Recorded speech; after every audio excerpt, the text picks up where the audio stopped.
Hello बच्चों, चलिए इस प्रश्न को पढ़ते हैं और समझते हैं कि प्रश्न में हमें क्या बोला गया है। तो हमारा प्रश्न है, यदि फलन एफ एक्स जो है वो मेरा x माइनस 4 है, यदि x हमारा बड़ा या बराबर होगा 5 के, जब x हमारा छोटा होगा 5 से, तब फलन हमारा 5x माइनस 24 है। तब हमें सिद्ध करना है कि फलन जो एफ एक्स है वो x बराबर 5 पे सतत है। ठीक है, ये हमें सिद्ध करना है।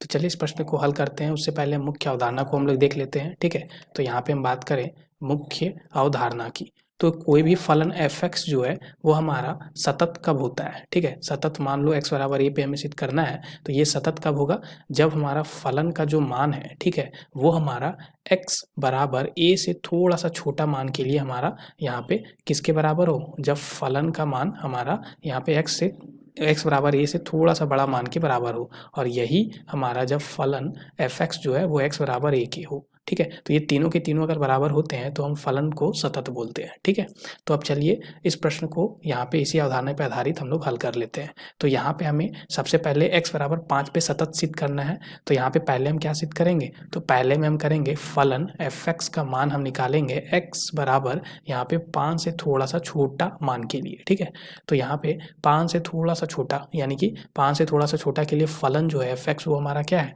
5x माइनस 24 है।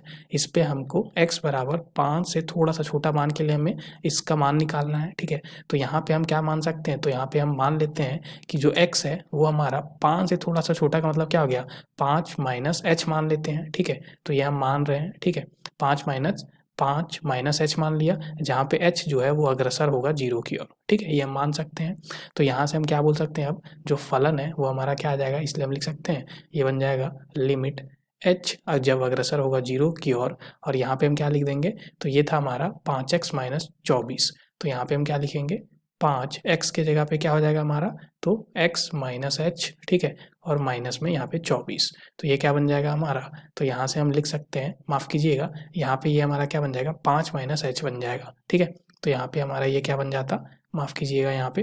ठीक है, तो यहाँ पे हम देख सकते हैं ये 5 माइनस h था x के जगह पे, तो यहाँ पे x के जगह पे 5 माइनस h लिखेंगे। ठीक है, तो ये 5 माइनस h है, तो यहाँ पे हम लिखते हैं 5 माइनस h। अब h के जगह पे हम 0 मान रख देते हैं, तो यहाँ पे हमारा क्या आ जाएगा, ये बन जाएगा 25 माइनस 24, यानी कि आ गया 1। तो ये हमारा क्या आया, तो ये हमारा आया, यहाँ पे अगर हम बात करें तो फलन का मान जब 5 से थोड़ा सा छोटा है, इसको हम दूसरी भाषा में और क्या बोल सकते थे, हम इसको बोल सकते थे बाईं सीमा। ठीक है, यहाँ पे x बराबर 5 पे हमारी जो बाईं सीमा है वो हमारी यानी LHL का मान आया ये। ठीक है, तो हम इसको LHL भी बोल सकते हैं। तो LHL हमारा 1 आ गया।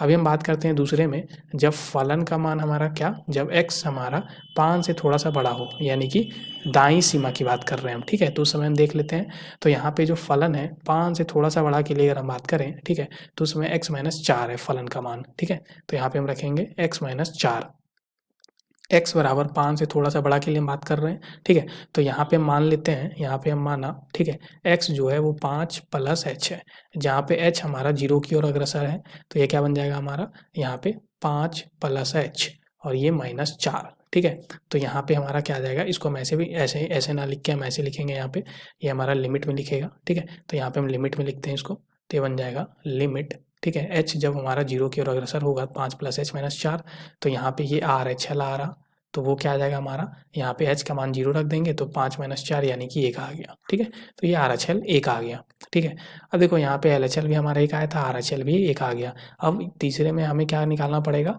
फलन fx का मान जब x हमारा 5 हो जाएगा, तो x बराबर 5 के लिए अगर हम बात करें तो उस समय फलन का मान क्या होगा। ठीक है, तो x बराबर 5 के लिए हम देख सकते हैं फलन का मान x माइनस 4 है, तो यहाँ पे x माइनस 4 रख देते हैं हम यहाँ पे। ठीक है, तो x माइनस 4 जब हमारा x क्या हो, 5 हो, तो यहाँ पे 5 हम रख देंगे, तो ये 5 माइनस 4 यानी कि 1 आ गया। तो ये हमारा कब आ रहा, तो ये हमारा फलन का मान आ गया कब, जब x हमारा 5 है। ठीक है, तो समय 1 आ गया।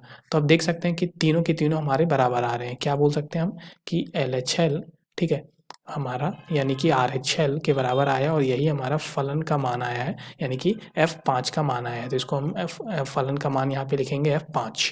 ठीक है, ये तीनों के तीनों अगर हमारे बराबर आ गए तो यहाँ से हम बोल सकते हैं कि इसलिए फलन fx x बराबर 5 पर सतत होगा। यही हमें सत्यापित करना था। ठीक है, और ये हमने सत्यापित कर दिया। आशा करते हैं आपको इस प्रश्न का हल समझ में आ गया होगा। धन्यवाद बच्चों।